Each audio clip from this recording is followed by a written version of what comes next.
So, good morning and welcome. Achha, he's going to talk, so I can go and sit there.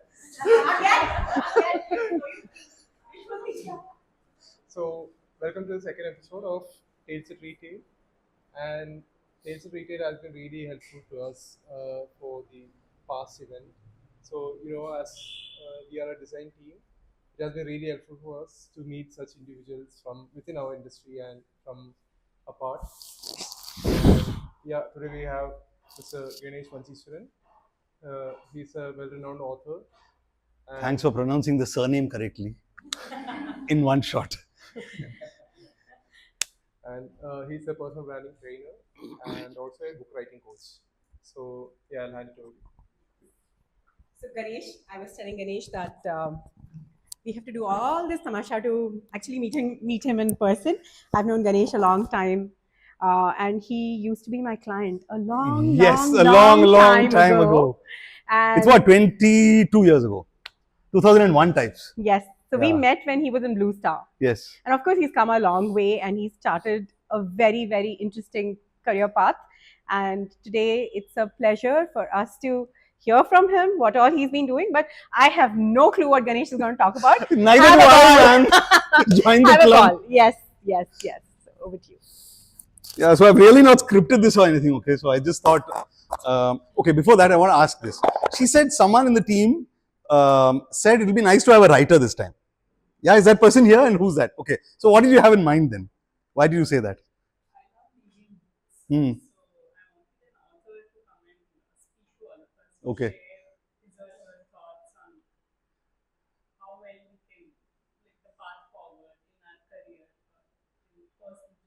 In terms of writing books, you mean? Or no, generally. Okay. Again, with reference to the career in general.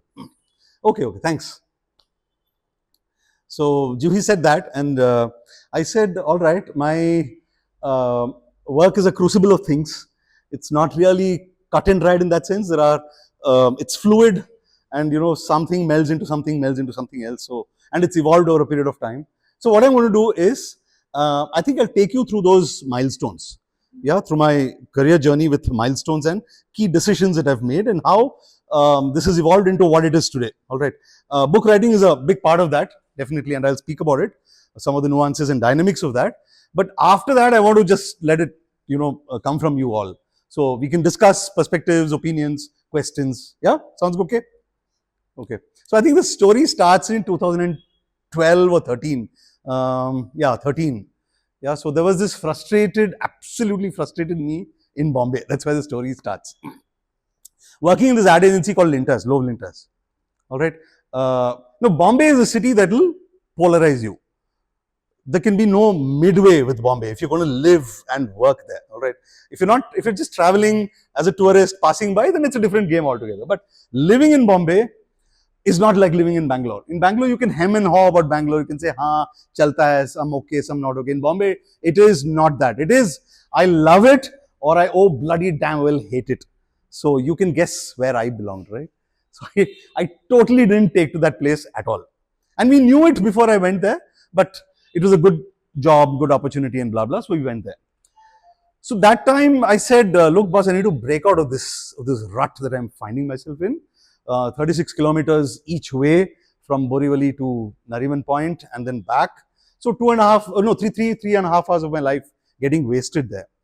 So that's when I had this idea of coming back to Bangalore. So I took a transfer and came back to Bangalore. I just took a transfer in the same agency and came to Bangalore. And the idea for my first book came then. So until then, you have this corporate guy, not so corporate in personality, in temperament, but still in that world, adjusting and kind of making do with what you can, your lot. But this idea for the book was my first trigger then.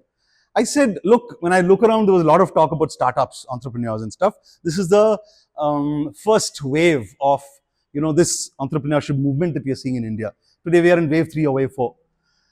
So enterprises coming up, a lot of talk in colleges, a lot of talk even in the agency, a lot of talk everywhere about setting up enterprises, growing them, funding, valuation and blah. But because I also used to be a guest faculty member, a lecturer in some colleges here and in Bombay, I said there are a lot of misconceptions here. So a lot of the media lionizes a certain kind of entrepreneur, all right, and only certain markers for success are recognized. So revenue, funding, fundraise, next round, or what is obviously something which is clutter breaking apparent. So those were the stories. But then what about the ground realities of starting up? What are some of the nuances of the early times of the first year, first couple of years, which is where the grind is. So it's like the hockey stick, right? So there's a grind here. After that, you either break or you can really scale up and thrive. So I found a lot of interest in colleges, but also a lot of misconceptions, a lot of hot air.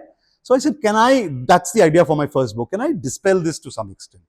Can I write something that's realistic, grounded, yet not losing sight of the inspiration? So the inspirational tone is there, but it's not a whitewash of things, right? So that's when I started working on that first book. But for that, coming to Bangalore was important. I couldn't do that in Bombay.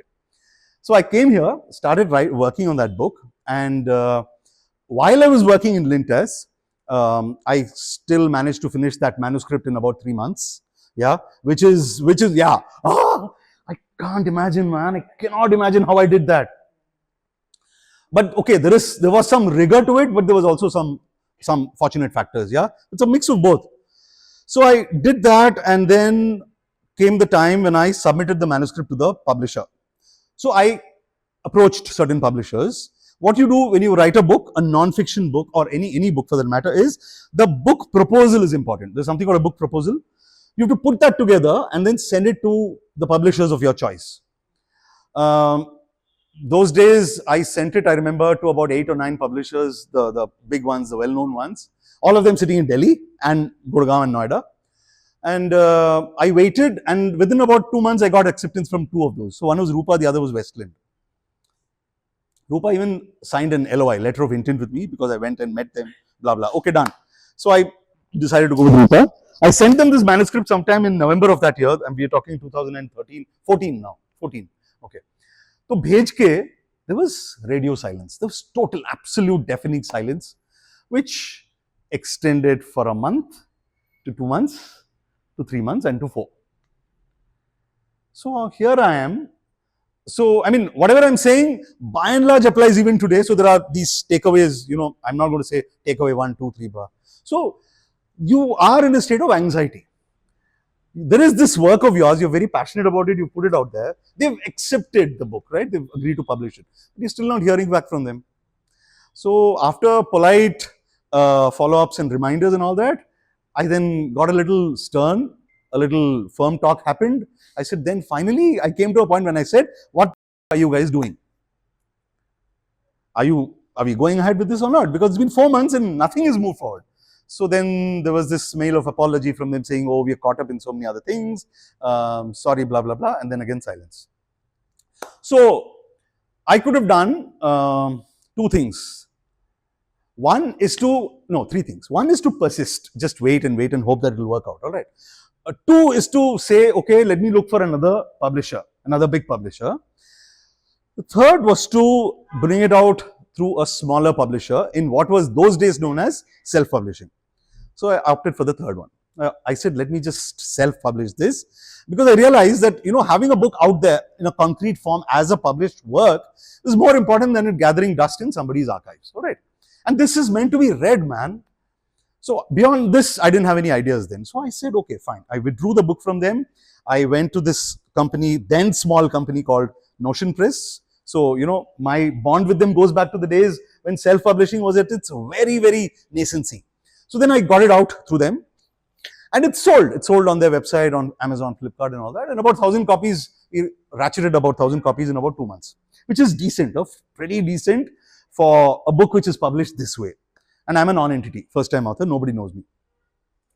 Then when I was vacationing somewhere up in the hills, you never go wrong with the hills, man. The hills, every time the hills. I said, this is not enough. Iske aage kya? Yeah, what next? What more with this book? I couldn't believe that, this is the end of the road and ho gaya khatam. So then I had this pretty bold idea of approaching other publishers, but not conventionally. I took to LinkedIn. So I cold DM'd some 3 or 4 editors, senior editors sitting at other publishing houses I hadn't approached earlier. And I said, yaar, dekha jayega, whatever, I'm doing it for a lakh. Nothing harm, no harm in trying, right? So I did that, and ping, 1 week later, I get an acceptance or whatever, interest from HarperCollins. So there is this lady called, so she was a publisher then. She said, okay, this is interesting, so send it to me. I sent them the manuscript, and before I knew it, in just about 10 days, they'd accepted it. So there was this letter of acceptance from yet another big publisher. Now I'm sitting with HarperCollins here. But, so honestly, there was deep down, there was that fear that, this Rupa experience would repeat itself. And I was still not on firm ground, yeah. Still that first time author, kitab achhi bikri hai, reviews are good, but I know, I wish that many, many more copies would be sold. So that's my state of mind. So I send them the manuscript, and in 2 weeks the acceptance comes, and then work happens. Now I'm seeing a very different vibe. And then I get the confidence because they're supposed to take it up, discuss certain aspects with me, see if there are edits required, and then clean it up in general, do the cover design, do blah, blah, blah. So all of that happens. And yet again, when I'm in the hills, this time in Kumili is in Idukki in Kerala, I get news that, okay, we are almost there, almost set. Next month is when we come out. So in October of 2015, this book comes out. Second wind, absolutely a second lease of life. In a new name, new packaging, new cover design, and in the meantime, I had beefed up the content. I got some stuff that I had missed out earlier. So yeah, that's how the Underage CEOs happened, my first book. That is a story, the big story to me in that book was the fact that 20 and 21-year-olds, we're talking 9 years earlier, remember, were setting up enterprises backed by their interest, by their vision, eschewing the corporate path, completely shunning the conventional corporate path. So even back then, there were many stories of people doing it when they were 37, 45, 48, etc. But to my mind, doing it at 21, 22 and, going some distance was important enough. And remember that thing about the realistic stories, the ground level, the startup wale jo face hota hai, the first 1 or 2 years, I've covered that. All right. So that's how it came out. Now, book came out, good response, heartening response.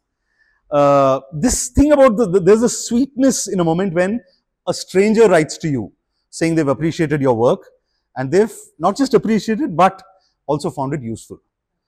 So I had several entrepreneurs write to me saying this, one aspiring entrepreneurs or even otherwise, saying, it made me pause, think twice and not do something, or it validated what I'm already doing and then gives me more power. So that happened. We're now in 2015. So that was my first milestone or juncture. Then I thought, okay, there's a lot of juice in me. I want to write. I took to writing. All right. This was my first formal systematic effort. So then I said, okay, let me just give this a shot and continue writing professionally now. That time I left my corporate, this entire avatar. By the time I had headed Marcom, set up teams for companies, I had moved out of Linters, of course, I quit that job. वो सब हो गया था, but while I was writing the book and it came out, I was in the same business working as a consultant for companies. I said, it's time to completely break free, look at this canvas afresh, reimagine this. So in 15 or 16, I think 16 is when I did this, I took the plunge as a journalist and content writer for organizations. All right. And I also continued consulting independently for companies in the area of branding. So by then I had spent more than 10 years in the area of branding and communication. So I said, boss, this is there to stay. I'm going to carry this to my grave. But the question of what else sprang in my mind, and then I said, okay, let me write.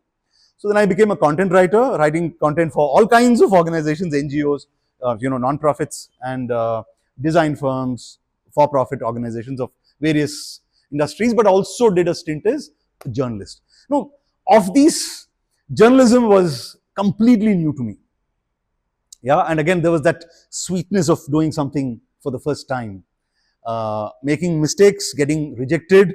So there, the process is, if you're an independent writer, you have to pitch your stories to editors. You come up with a story idea and you say, hey boss, I'm writing for, let's say, Mint or Forbes or anyone else, could be any country in the world. And you send them the idea and then wait for the editor to respond, saying, okay, I like it, okay, no, not okay, but can you or tweak it in a certain way? It doesn't fit my publication. So I went through that grind. There is a grind because 90+% of pitches generally are rejected. And every bloody independent journalist goes through that grind. Many of them give up because it is tough, yeah. Because you also must think of money, commitments, and then you think of what the fuck am I trying to do here? The thing of establishing yourself. So all of that is there. And it helped that my wife worked in a corporate job. Big help. Otherwise, I might not have done this. I might have done something else, or it could have panned out differently. You never know. So that was a strong support system. And I became a journalist. So I wrote on things that were interesting to me, on environment, on travel, on food. Food as in local food. Yeah, ethnic cuisines, and how there was a revival of sorts that was just beginning there of that. On music, on old Hindi film music, which I'm passionate about. So stuff like that. It gave me that canvas to express my thoughts, some of my own biases, my own preferences, but also in the meanwhile, in the same process, get some good work, some publicity. There was so much that I had covered about other people, which I thought would be useful to the world and which would help them as businesses and as people who are just doing what they're doing. It also helped me fine-tune my craft, the craft of writing. Because writing is writing, right? So the book wasn't enough. And, in subsequent years when I went back to the book, I really haven't touched my book, read my own book in the last 6 years. I haven't. I can't.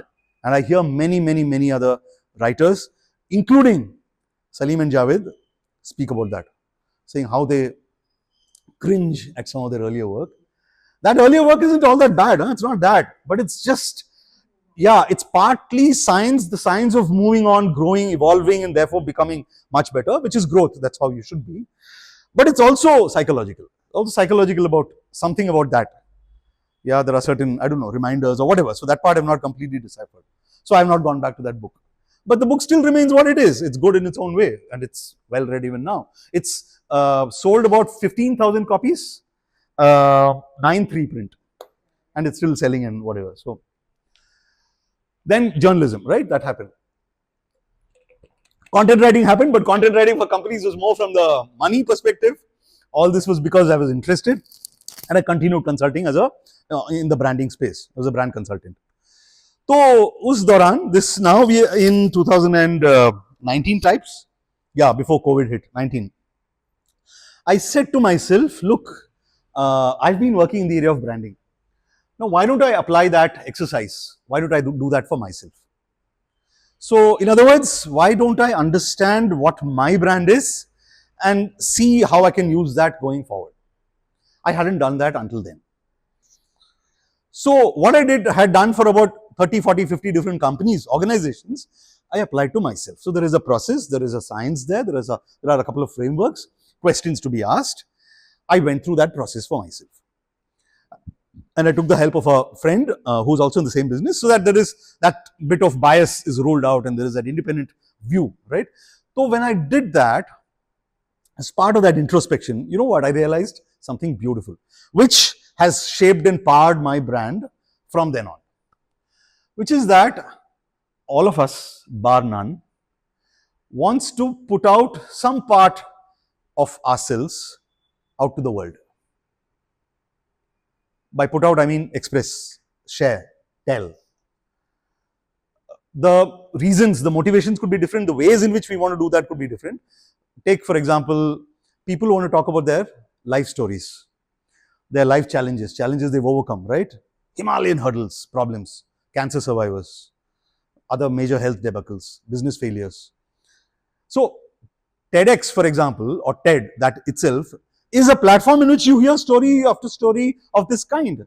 It is nothing but that. Another kind of need is when people have knowledge.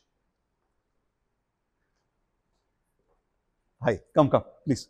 Is when people have knowledge. After working for 8 years or 15 years or 19 years or 33, they have knowledge in IT, in gardening, in landscaping, in software development, in branding, in whatever, sales. Now, I saw that this need to share that for the benefit of others and also to boost their own reputation in the process was also growing. So one way or the other, I saw that a lot of people wanted to do that and they were grappling with it, with certain aspects of that. All right. So a lot of people used to come to me also by that time saying, look, I want to write a book. So this writing a book itself is an example of sharing something which is part of your world with the world outside, with others. So this is the insight that I tapped into during that process of branding myself. And I said, okay, look, self-expression, which is what I'm talking about now, is big. It's important.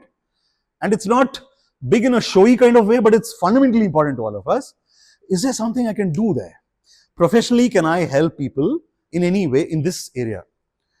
And some more thinking led to my carving out 3 or 4 different work tracks in this whole area of self-expression.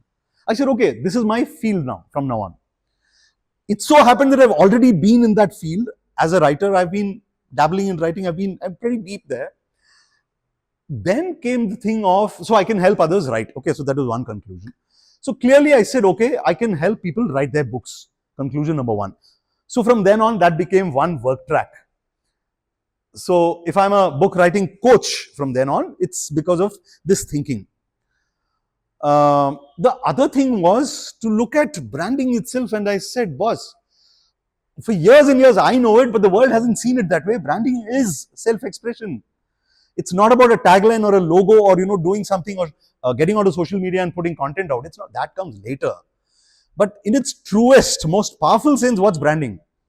Branding is about shining light on who you are or what an entity is. It's as true to an entity as it is to a person. So what is that person about? What are you about? What can you offer to the world which is of use to them? That value. What is your value system? Therefore, what is your way of operating? You answer some questions like that and come out finally with the final question being, why should someone work with you? It should help you answer that, right? But the core of this thinking process is you, your value system, your personality, the value you offer somebody else. That's branding. So when I started looking at it, I said, okay, that's beautiful. That fits within self-expression.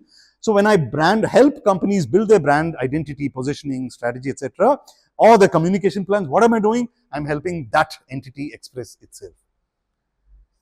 So branding became obviously track 2.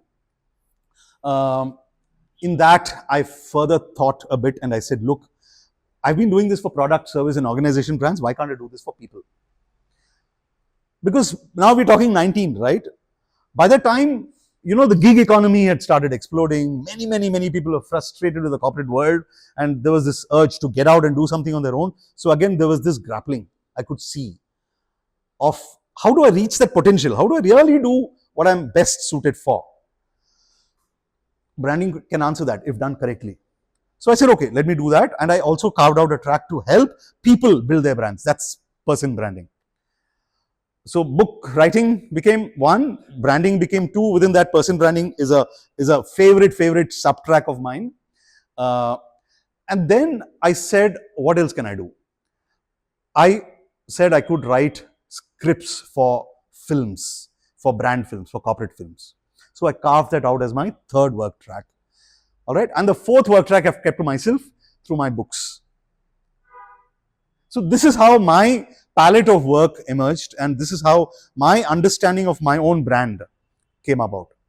So that phase took some time to crystallize, for me to live through it, tinker with all these possibilities, and then finally, okay, chalo, set, and now we are rolling.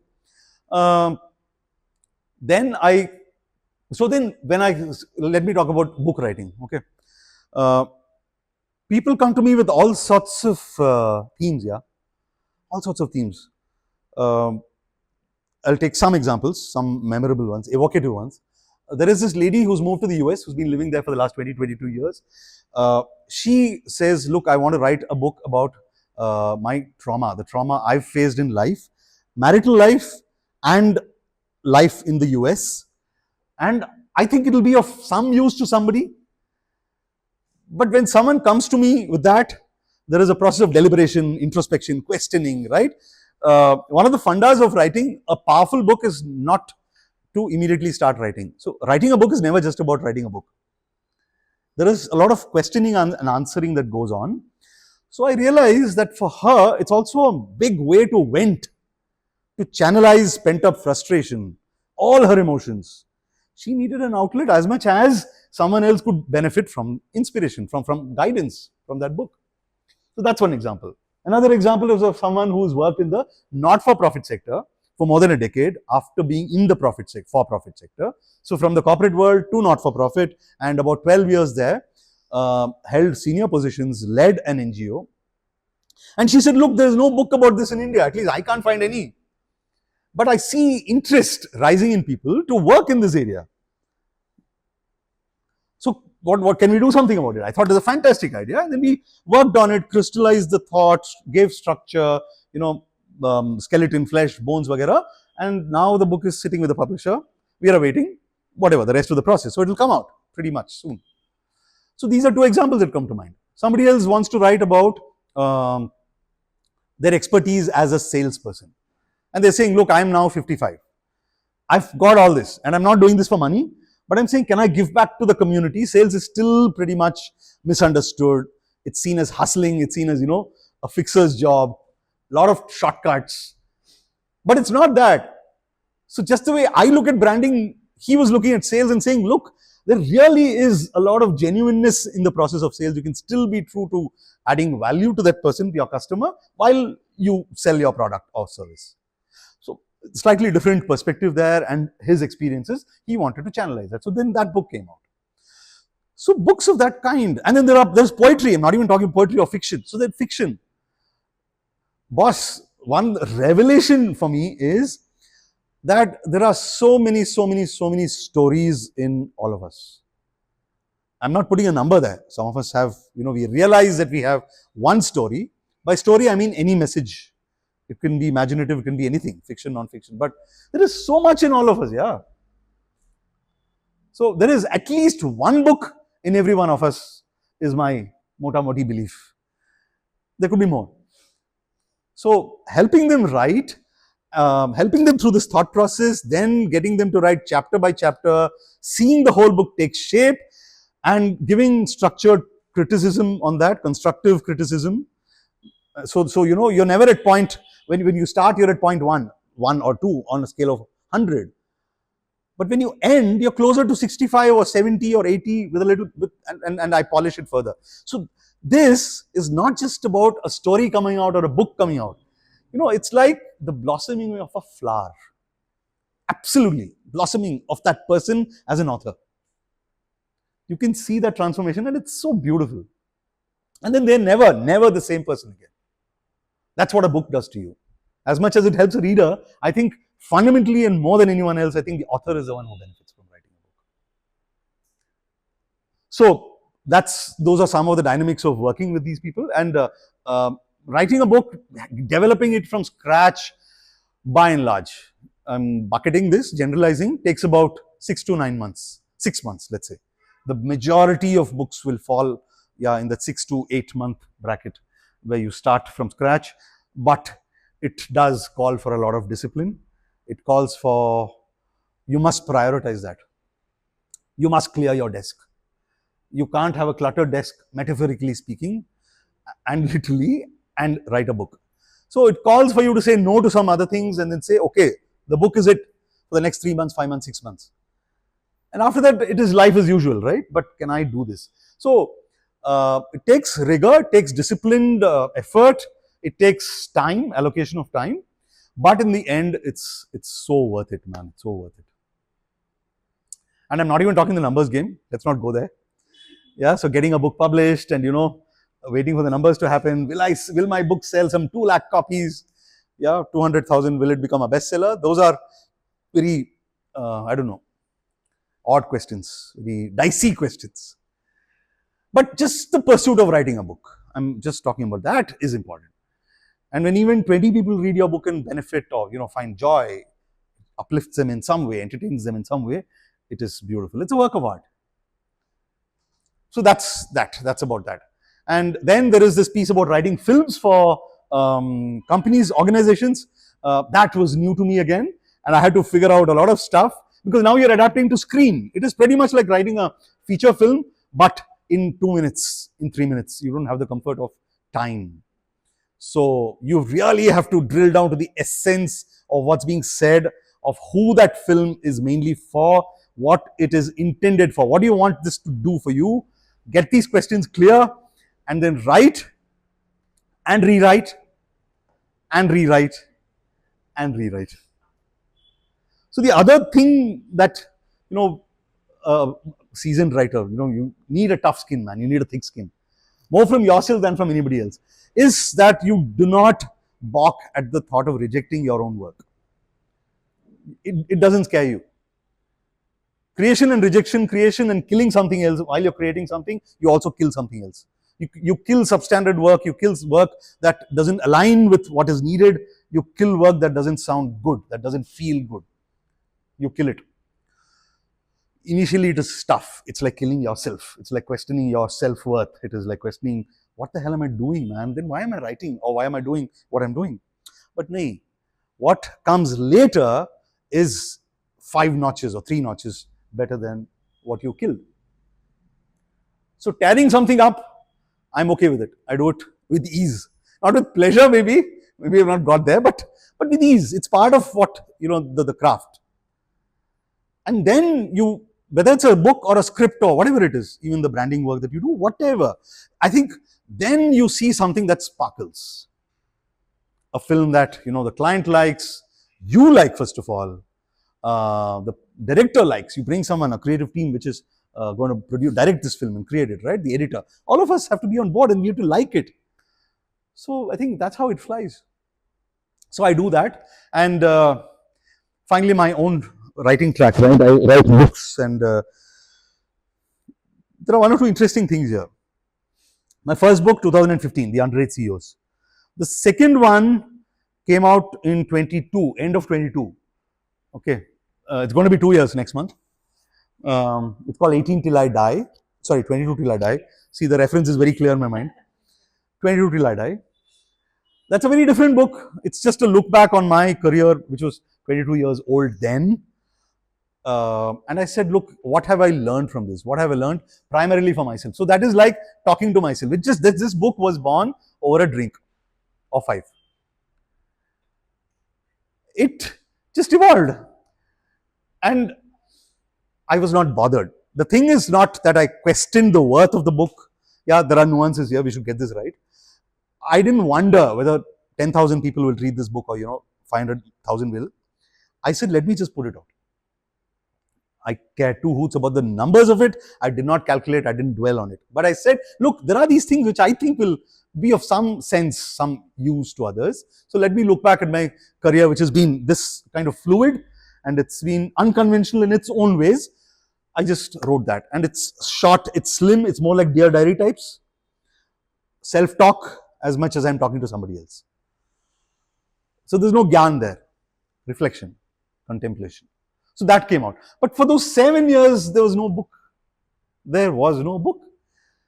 So people used to ask me, when is your new book? When is your next book coming? When are you writing a new book? You know, so that's again something that seems easy to ask. It's a thought that comes to your mind, thinking if this person is doing something, then there has to be a next and a next and a next output in quick succession. But it's not that. Painters have gone through the same process or journey. Many poets do, musicians do. So while you go after, you get deep into the discipline, you are doing work, you hopefully are getting better at it, and you find meaning in what you're doing. But it doesn't mean that you need to put something out, a commercial form of output from time to time. And a book, for sure, never happens that way. It has to just come to you. The time is right, it will come. So then what happened, 2022 mein ye kitab, this came out, and then someone else approached me early this year and said, look, hey, can you write a book on a famous, as in not a, yeah, famous within circles, but someone who's done solid work in the social realm, not only in India, but across the world. But then his story needs to be told, read by hundreds of thousands of people. So can you write a book for us? So then they came to me with that commission and I said, okay, it sounds great and the money is good. And I love writing in any case, so why not? Why would I say no? So I said yes, and that's the book I'm now working on, and it'll come out in Jan. I've almost finished the manuscript. There's a bit of manuscript to be written. It has to be cleaned up, edited later. All that has to happen. So this is the third book.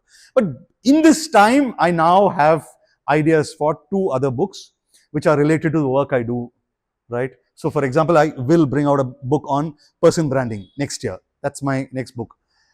उसके बाद क्या होगा, I don't know, but there is a vague idea for a 5th book. So it happens when it happens, and then one shouldn't really predict or fuss about this. So I think I'll stop here. This is where I stand.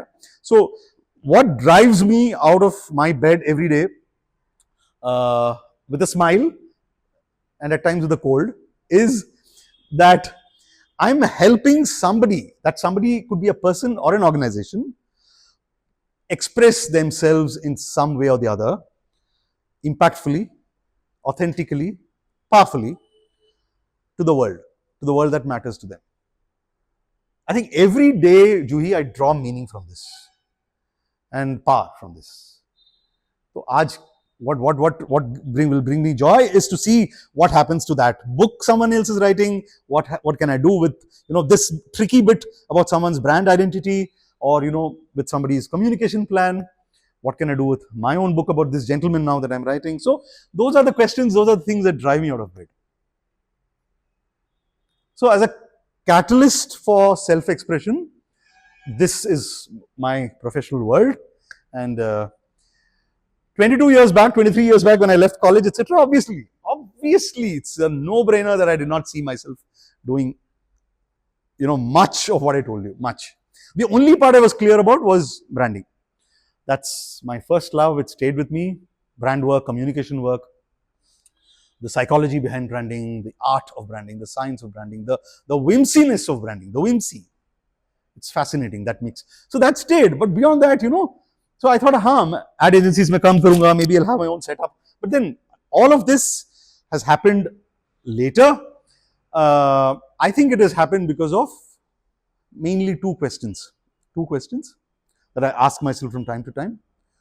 What else and why not?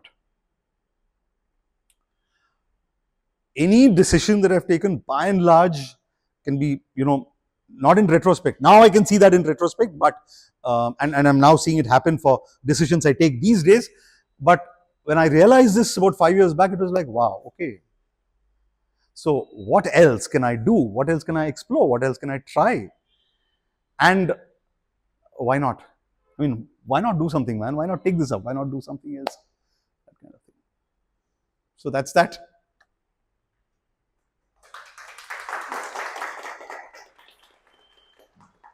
I've spoken for 40 minutes. Not bad. Not bad. Okay, no problem. I'm sure we're brimming with questions. Are we? I am.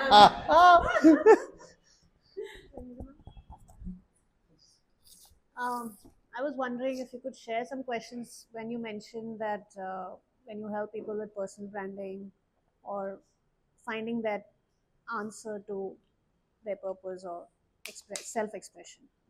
Right. So Could you share some questions? Okay. One is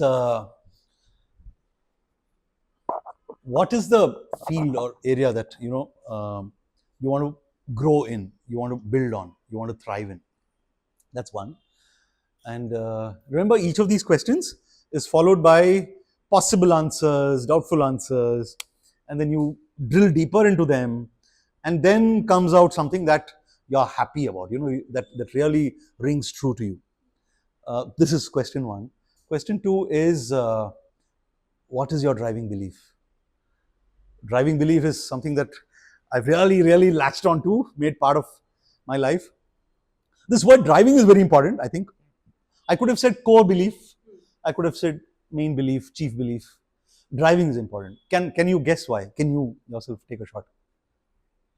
Possibly something that you're most passionate or driven by. Right. Then what you think is required. Yeah, you're right. There is that momentum in the word driving, that kinetic energy. I love that. So it means that you're happy, you're passionate, you love that thing. That's where that it'll stay with you for a long time. It's not a fling, and it gives you momentum. So driving belief. So what's that? Identifying that is the next question and conversation. The third is the reason you want to build your brand. Why do you want to build your brand? So it's for you to build a strong brand, a lasting brand. It's important to look beyond money and fame. It is important. It's critical to look beyond money and fame. So that's 3. 4 is to take a look at your equity today. I call it brand equity. That's brand language. But equity is what? What is equity? In English, what is equity? Simple English word. Yeah, that's it. So that's a way of finding out what your clients, associates, people you worked with, your partners think about you. Your reputation. In other words, your reputation, what they think about you. Simple words like that. So we find that out. That's the next exercise, which involves reaching out to a few people, and how to choose them, who are they, is also important. You can't just go to anybody and ask this question. And what questions to ask them, right? 2 or 3 specific questions. So what are you good at? Yeah, the professional traits that you are good at, which come through, and you find patterns. Yeah, when you ask 10 people or 8 people, then you find patterns. So that's one. What is it that you must improve on or get rid of is another. So you ask these questions, you do this dipstick. The next question is your SWOT. Strength, weakness, opportunity, threat. You do that. And finally, you go back into your career and say, what am I proud of from my own work? You look back. How many of us do this? How many of us do this consciously, deliberately, and from time to time? 999 out of 1,000 won't. I wasn't doing it. So it's an acquired taste. It's an acquired thing. Saying you must tell people, boss. And then when you do this, you'll find that automatically some 60% of the self-doubt dissolves, vanishes. They realize, they come back new people, man, saying, oh fuck, I've done so much. I've done this. And then you draw meaning. So these 5 are a prelude to, there's a branding framework. A brand is a combination of 15 different elements. 15 different elements. Be that an entity, a product, a service, or you or me. 15 different elements have to be answered, articulated, sharpened. It's a composite of these that you call a brand. All right? So some of these, I'll tell you now, are your root strengths. What are your core strengths? This applies to retail design too. What are your core strengths? What is the landscape you're operating in professionally? What is the landscape, and what are certain realities, deep realities about that? What is the service or product or whatever that you're offering? Who are you going to target with this? Who's going to benefit the most? That's your core target audience. Who is that?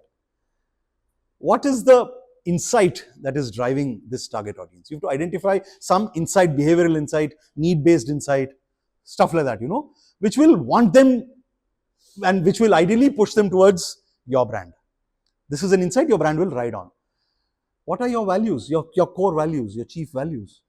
What's your personality? What are your traits? So drilling deep down into all of these, and there are some 8 or 7 other elements, is what makes a brand. So when I speak of these 5 questions and conversations and those exercises, reflective exercises, those are meant to give you inputs for this next step. So that's in a nutshell what it is. Does that answer your question and more? Okay. I honestly did not even know that you require a coach to write a book. I always wondered how people wrote books.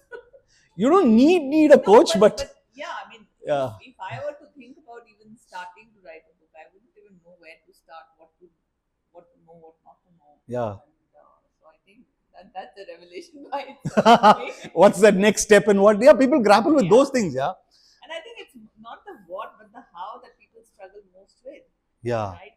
Whether you're trying to define your ICP or whatever. Yeah. It's I know I need to define my ICP, but I'm looking at this and this and this, and I don't know how to choose from them. Yes. It's usually the how that you need help with, and of course, an outsider cannot give you all the answers. In terms of writing a book, you mean? No, in terms of anything. Okay, okay. Saying business in general or writing Okay. a book. I have no nobody to comment on writing a book. But Yeah, that's how is a big part, but what is also a big part. yeah. If you don't get the what right, then however well you do that, Correct. whatever you do, you're not going to end up in the right place. So the what is a concern first. You fix that and then go to the how. But yeah, you're right. In any pursuit, both of these are important. And see, for as far as writing a book is concerned, there are many who've written books, good books, without this. So it just comes down to whether you are attuned to that, whether you have a flair for that, whether it's innately there in you or not, or if you've acquired it over a period of time or not. If you haven't, but you think you have the idea for a strong book, then you need external help, right? You need a coach. That's it. And also the other thing is, the other danger is this thing of saying too much. There's so much in you. What do you leave out is as tricky as what you put in, man. What to choose.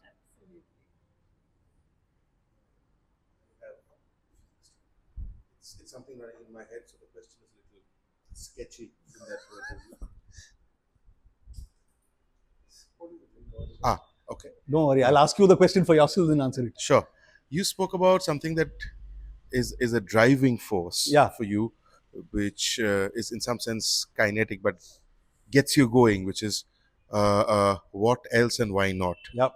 But except for this expression, I have not heard the aspect of why you got down to doing. You started your talk with that, and we are, as of now, we recently spoke about what and how as two questions, and I relate to these two questions. I am constantly stuck in these two, what and how. Yeah. What हो गया तो उसके बाद how by and large figure out कर लेता हूँ मैं. But going with so-called internet knowledge, which is not always very prudent. WhatsApp but- University. WhatsApp University and Social what media you have, university.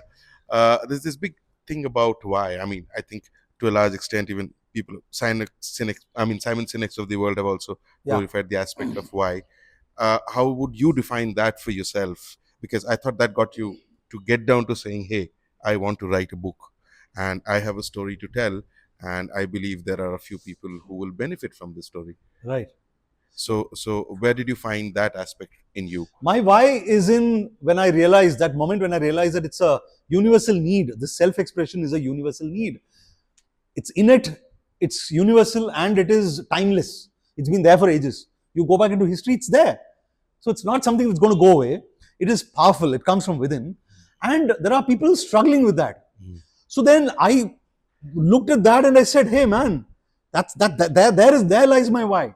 And I figured out that I'm suited for that. You know, I'm geared. I'm wired in such a way that I can help those people. It's a part of you. It's a part of who I have become over a Right. period. Yeah, who I was, and who I will continue to be. So that thought resonated so well with me. And then I, skill-wise and in a very practical kind of way, I said, yes, I can help. So then that became my why. Nice. Right. I hear you, and a bit of me relates to you.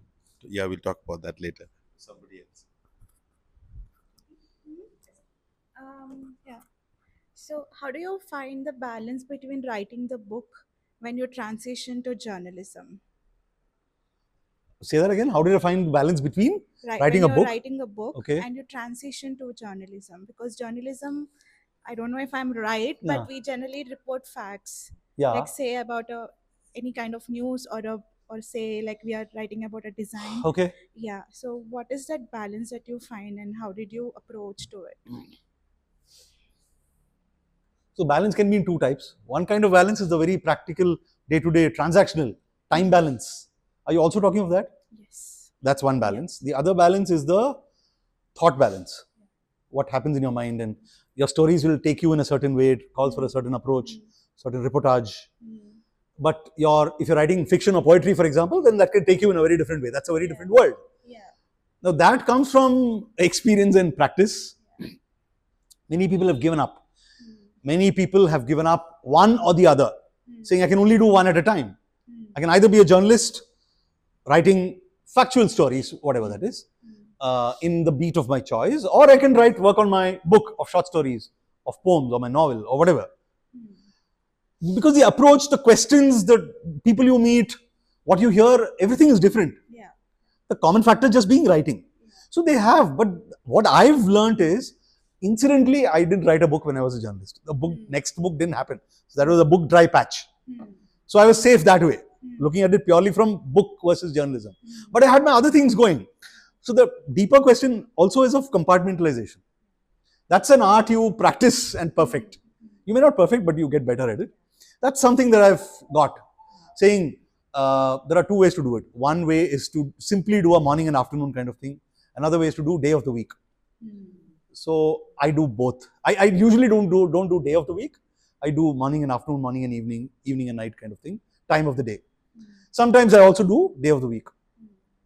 So certain days are for, let's say, journalism, because you asked about journalism, or it could be, in my case, for brand related work. Some others could be for book related work, my book. Some others could be for helping others write their books. So 7 days I usually split in this way. Within that, I split morning and night, morning and evening kind of thing. So the best times for me are early morning and late-ish evening. Late-ish evening, not night. So I used to be a midnight bird, okay? So I used to be this lark, total absolute midnight owl. Now I've become a lark. So that's another transition with what you're working with, how your creative juices flow. And I'm a big believer in energy. So there is an energy for every project, book, script, film, music, song, whatever, has an energy. I think you should stay true to that energy. All this splitting and compartmentalization and time management comes from my energy sense. All right. So my book is, right now I'm doing non-fiction. It's a biography, right? That requires research. It's a different kind of book. I'm coaching someone who's writing a novel. That requires a different kind of energy. So it is ultimately comes down to this kind of thing, compartmentalizing your work and your thoughts, your mind in some way, in ways that work for you. But also it means, like I said, saying no to some things. So again, journalism versus book writing specifically, I might keep journalism aside for the time being, while the crucial, critical, creative phase of the book is over. Then will come a phase when, it's lighter, edits and stuff like that, and minor revisions and whatever, or it goes to a publisher. That's okay. But this 3-4 months, I highly recommend, giving 60-70% of your time to that book if it's a priority. And therefore saying no to something else. Yeah. Yes, I'll come to you. One sec after. Have you found any difference when, like, say, a certain generation is approaching building a brand? Okay. How does a younger generation respond to it, and how did an older generation respond to it? So I'll generalize, okay? Yeah. Because there are all kinds in all kinds of age brackets, all kinds of people. So I'll generalize. Older generation, you'll see older generation by that, let's say, what, 50, 55 plus, you want to take that as, okay. Two kinds of predominant behavior and attitude. One is the do it absolutely by the book kinds. Yeah. So, they've got some theory in mind, they've heard something about building brands, and they have experience, right? Because they're 55 already. So they've been working for 25, 30 years. So let's do it by the book, step by step with a rigorous theoretical approach. That's one. The other is the people who are in tune with the times. Yeah, although they are 55, whatever, but they know that, the business world is changing. How you communicate about yourself is changing. Therefore, I also need to look at it a little differently. So those are the more practical kind of guys who want frameworks, who want a step-by-step approach, but they are not hidebound by it. They're also flexible. They'll also be okay with unconventional approaches. All right, so they're okay with that. So that's the two kinds of behavior you find there. Among the youngsters, which is, let's say, 30, 35 and less than that, predominant behavior is of I need results tomorrow. I need whatever you do, man, just do it, but get it to me tomorrow. And closely, riding on the coattails of this is, how can I use social media? What is my social media content? Yeah, can you quickly give me some good, interesting stuff there? So getting to the content and, putting that out there seems to be a big thing that I see there. Then I have to slow them down, and then I have to say, boss, hello, let's take a deeper look. Let's pause. Let's look at other things. We'll come to this, but we will come to this. We won't start with that. So I need to do that. That these are predominant behaviors you see. And when I speak of branding, I must say this. Thanks for asking me this, unwittingly triggering this thought. By and large, unless you're a brand of vests, yeah, banyan, lungi, you cannot be for everybody. If you're a brand, you have to make a choice of who you are for. That choice can still be all the world, but it's a decision. And in most cases, what works best is when I'm not for the world, but when I'm for a certain kind of enterprise or people or whatever. Mentally attuned in a certain way, wired in a certain way, with a certain kind of motivations, right? So when people like this come to me, I try to tell them, look, there's another better way of doing it. If they're okay, then we work. Otherwise, tada. I'm not for you, you're not for me. I'm okay.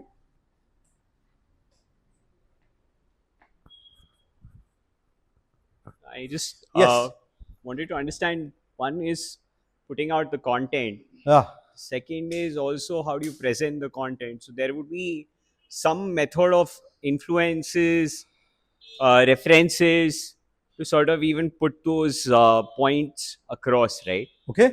So where do you, where do you find that style of putting, of getting those references, influences for every book, and not get diverted, and still have some form of originality in this process? Because as architects and as interior designers, we often struggle with all that, right? Like we keep these influences and references and start emulating some of them in our work. Okay.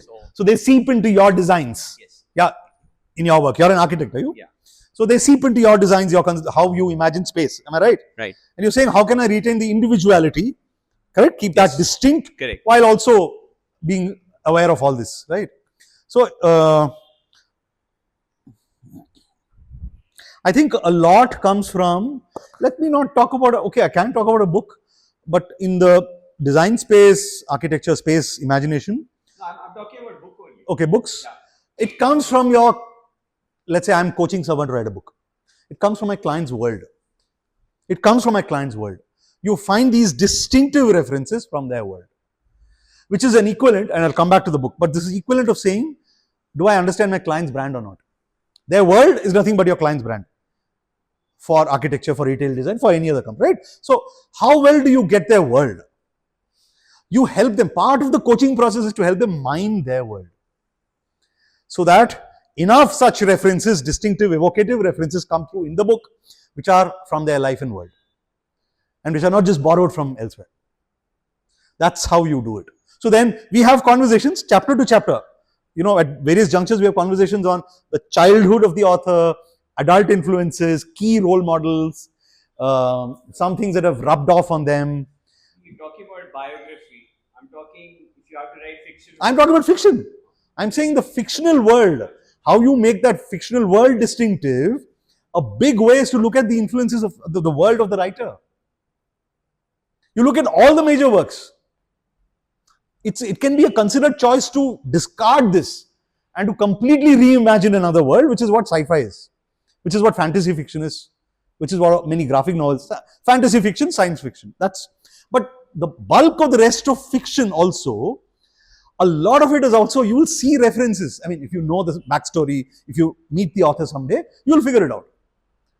That a lot of those characters, places, events, and the way they've been colored, the way they've been described, the personalities, they've all come from the author's world, much of it. That's the only guaranteed way to make it distinctive. Everything else is borrowed. What is yours is only yours. So we dwell, we spend time in getting and then seeing, okay, in this chapter, this is where the characters are, this is the juncture they are in.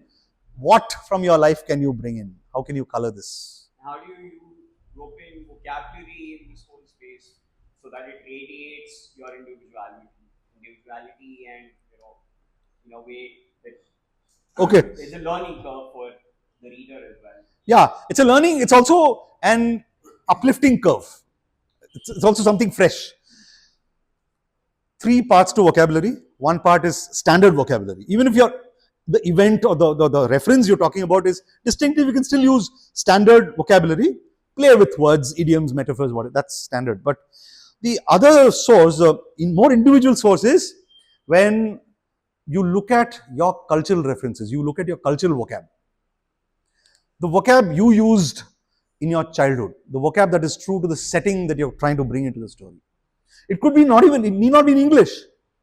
It could be in Mexican, it could be in Portuguese, it could be in Kannada. And that is what colors the story. That's what brings that, the texture, the richness, cultural richness, and authenticity. These come from that. So in a perfectly otherwise English novel, you can use Dodamma. One character can call the other character Malu, because Malini is her name, but Malu is how she was called at that time. So there are those references. You can refer to local dishes. You can refer to your church or temple or priest or whoever. Those are things. You can refer to the fishermen living in that village. Drawing references from all this also means bringing a bit of that vocabulary into it.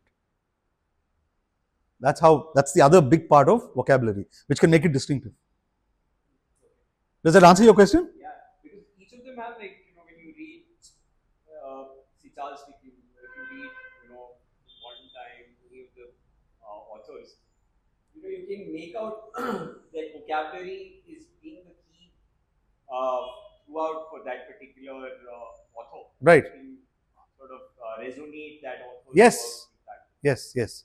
You can. So this is where it comes from. Yes. Question on the commercialization of books, right? In the age of instant gratification, where everybody does not want to read more than 2 pages or 3 pages, and you have ChatGPT that can summarize books for you. How do you see the whole art of book writing, progressing from here? And also, like I said, right? How is the new age consumption of books different from what it used to be in the past? Book reading was also very different versus what it is now. Yeah. So how are you evolving writing and also your coaching to address the new age audience that's coming through? Okay. I'll take commercialization up first.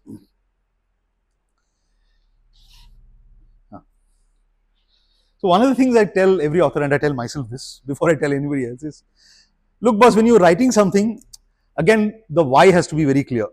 That why can't be that I want to become famous or that I want to earn money. By and large, in most parts of the world, book writing is not a way to earn money. It doesn't get you money at all, is a better way of saying it. Not just the author, but even the publisher, right? The publisher has to make money. Yeah, sure. So generally I'm saying book writing as a pursuit in most parts of the world does not mint money, does not get you any reasonable amount of money. There's no pot at the end of that rainbow. So you enjoy the rainbow for the rainbow it is. That's one way. The other way is, but there are other ancillary benefits. Like for example, in the field of non-fiction, especially business writing, building your reputation has become a big motivator, and a book is an enabler for that. So if I'm seen as an authority on something, it can help me get more gigs, better gigs, establish myself in a better circle, get better clients. Simple as that, yeah, and better money, more money. That is one route in business fiction. So management, self-improvement, professional writing of other sorts, even technical writing. That's one. But other than that, if you were to look at fiction, non-fiction, poetry, anything at all, by and large, books don't make money. Therefore, the publishers make a little more money than you, but not really so much money. That's the truth. The exceptions here are certain timeless genres in fiction, which is chicklit is large, romance, that whole genre, whodunit, murder mysteries, crime, that's large across the world, and I can't see that changing also. Then there is the whole area of self-improvement, professional skill building, development, knowledge sharing. These three are exceptions. There are books that make money, publishers that make money, but everything else.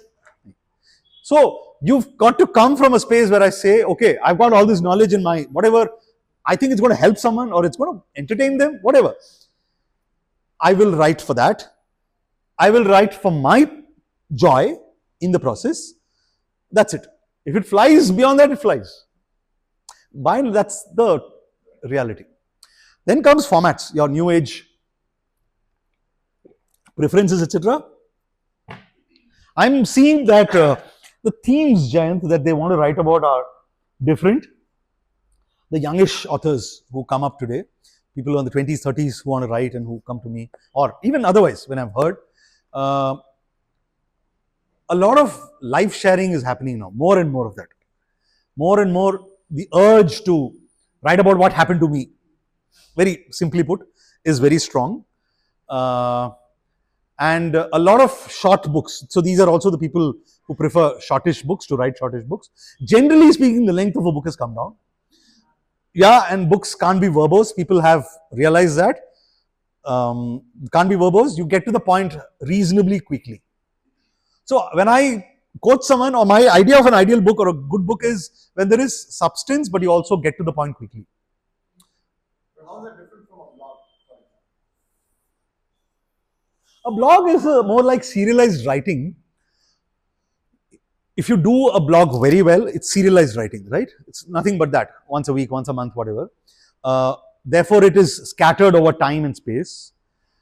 You're not able to take a deep dive into one thing at one time. The reader doesn't get that, whereas a book can give you that.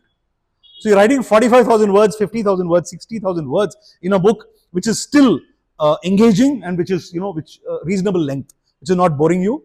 In that 50, 60,000 words, you're able to dive deep. You're able to give them a good sense of that subject, that whatever that is you're talking about, a story or non-fiction or whatever. But in a blog, it just gets scattered over time. You have to wait and wait and wait. Also, very importantly, a book is a concentrated use of your time. So, ek baar aapne, you've poured whatever you have in your mind and you've done with it. So, the reader benefits. But in a blog, there are so many things that come in the way. Blogs die off. Why? Blogs just peter out, man. 99% of the blogs across the world are like that. So, they suffer from that problem. So, a book helps you deal with these two. Yeah, a soap versus a movie. A soap. I was going to say, why don't you have a soapy blog? Every week you're releasing a chapter or half a chapter. No, those formats are working now. Those experiments have come up already. So on platforms like Medium or on Substack there is, that's a newsletter medium by and large. You do have people doing this. So I'm writing a book, but I'm not going to give it to you in one shot. I'm going to release one a month or one in a fortnight or something like that. Yes, they do that. It's nascent, but it's available. Now we have to see whether that really flies or not. In school, I remember Tintin was being serialized in week or the news being a teenager, late 80s, early 90s. And it was one page of Tintin every week. Yes. To wait for Yes. Correct. Correct. That is a book example. Yes. And in fact, some books, popular books, which became popular as books, were initially serialized, and then they were all compiled and brought out as books. Yeah, that's also happened. So much of what you said, Ganesh, is that, is true for all form of people. Yes. Right? Yes. Whether you're writing a book or whether you're making music, Yeah. or whether we are designing, so much is, you can just replace the word writing with something whatever else. that we're doing, and we make an instant connect with that. Oh, I lived that life. Correct. But for you, Ganesh, okay, how much do you think your life so far and how you see it going forward has been talent, inspiration, creative juice, vis-a-vis like sheer hard work, like getting up every day and putting in that sweat or whatever, mental sweat. Yeah. Mental sweat and being a little anxious and stressed and getting through that grind and still worrying. Yeah. Where am I going from here? I know. Am I doing the right thing?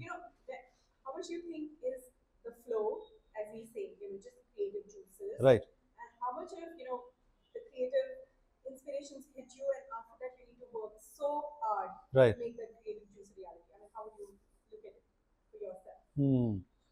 First 12 years struggle. The last decade or so, last 13 years. Yeah, 13. Yeah, kind of.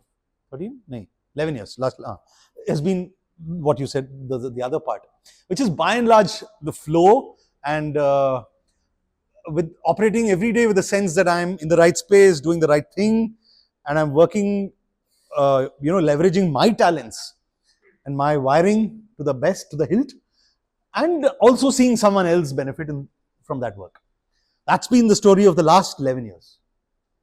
But the first 12 were all of what you said and more. Yeah. So making mistakes, going down blind alleys, and it's true again for many. It is. It's a life curve. However, there is the life curve can, and in many people go another way, which is that you remain in that state for another 25 years. That is a tragedy. That's a tragedy. I'm not saying all of that is in our control, but I have figured out the blunt answer is much of it is in our control. At least at some point in your life, let those first 8 years, 10, 12 go. It's okay. Yeah. But then I think there is the potential in every one of us to wake up and definitely do something that's closer to what we want to do and feel good and make money. That choice, that juncture is what many of us miss. Also coming to that, like so many of us who start as creators, we choose As what? As creators. Okay. We choose those professions. Right. Content and design. Oh, design, huh? Painting. Yeah. Whatever that we choose that as our, as something that we will do for a big part of our life. Correct. I think we get scared when we realize, when we actually start doing it, we get scared that, oh my God, this is so much work and less flow. Yes. Yeah. So, yes. Suggestion on how not to lose the juice.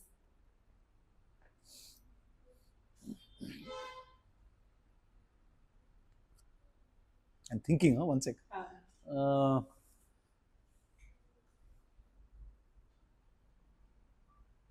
I work.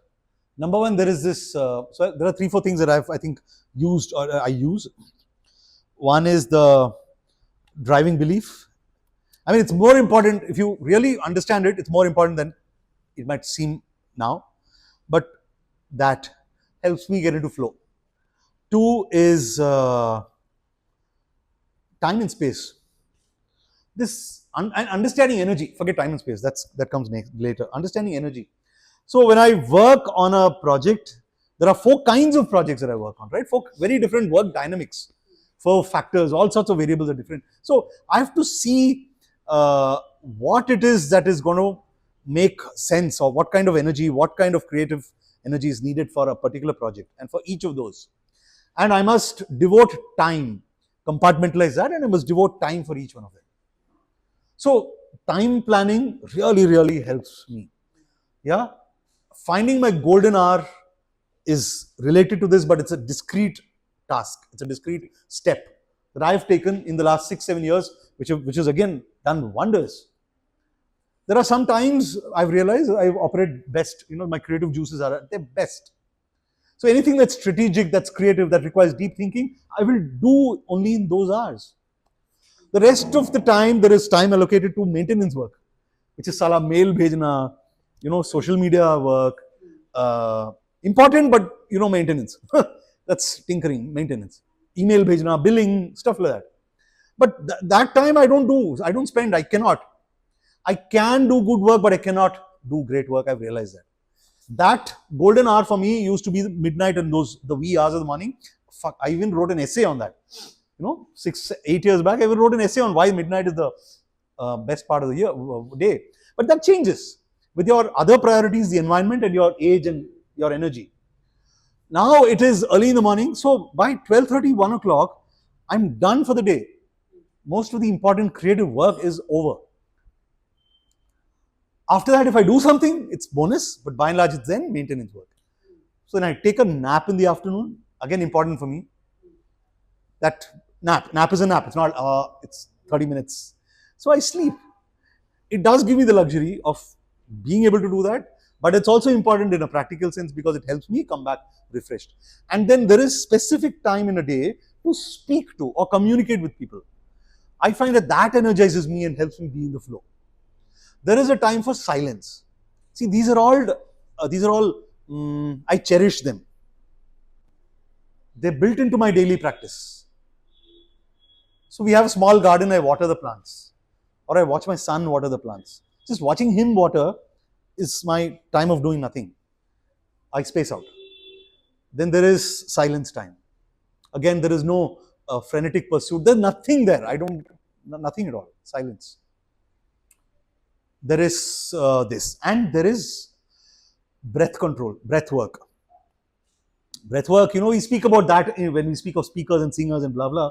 But I'm finding every day, Joey, it is so revelatory, man. Every day, that just slowing your breath, the cadence of your breath during the day is important. You will realize, all of us will realize, that in whatever we do, there are moments. And most of the time, we hold our breath, or there is shortness of breath. They come in shallow breaths. I moved away from it a few years back. I realized it too. And I said, that's not working to my advantage. That's putting me in a creatively, in a very unproductive, unhealthy zone. So then I started spacing my breath out, deep, gentle breaths throughout the day. There's no deep breathing time for me. Any time is deep, gentle breathing time. The way it hits you, helps you, is amazing. It works deep down. And you find that you're thinking better, you're thinking healthier, you're thinking more, you're doing better. It reflects at every level, on every level of your work. And life, not only work, in just your being. So I don't know if that made sense. I called out some 4, 5, whatever. Lovely. Thank you so much. Thank you. And I'm thinking that we have more questions when we wrap this up because there's food, something to drink, and Santosh. No, but any other questions? 1 or 2 questions maybe till 12:30. Yeah, some of you haven't spoken at all. Yeah. Anyone else, please? Or chip in. I'm talking one-on-one. I'm pretty sure about that. Okay. So that's how it works. I figured that. So that's why we keep this little bit in between that people can loosen up and those who want to talk one-on-one. Yeah, sure. Okay, great. Yeah, thanks. Thank you so much. That applause for you. Oh, yeah. It's for you, sir, actually. Thank you. Because you are inspiring us. So thank you so much for inspiring us, like this second edition of Tales at Retail in the office. And thanks for the visitors who comes for the first time. And I think we are looking for the future editions also, I think. And I had one question for you. You are in the branding field in the starting. Right. So is it the writing books, is it helpful for you? Like, is that inspired you for more for the writing books, the branding field, like career? You mean my own books, the books that I write? Yeah. For your books, and like it does. For others' books, definitely it will help. Yeah. For your book, yes. Is it helpful for you? Yes, definitely. So until I started doing all this, and so every day it's a jazz studio in my mind. Yes, it's a bloody studio, man. There are trumpets going. There's a hi hat. Someone has come to do. Yeah, and then there's someone singing, breaking into song. So that's what's happening. The point is that there is creative pollination, and this is again something that used to be theoretical to me till some time back, but it's happening every day, and it's such a life-giving, life-changing concept. That happens. What I do in one field, what I'm exposed to, what I hear, what I go through, helps me in another, helps me in another. That's the jazz studio. Yeah, it's beautiful. So when I help someone write a book, or I write a book, or when I script a film or do something else, that will invariably flow into the work I do in branding. It enriches the work. I can see that. It enriches the questions I ask people, which enriches the answers, which enriches the output. So it's beautiful. That's how it works. Thank you so much. All right. And thank you all for staying awake, man.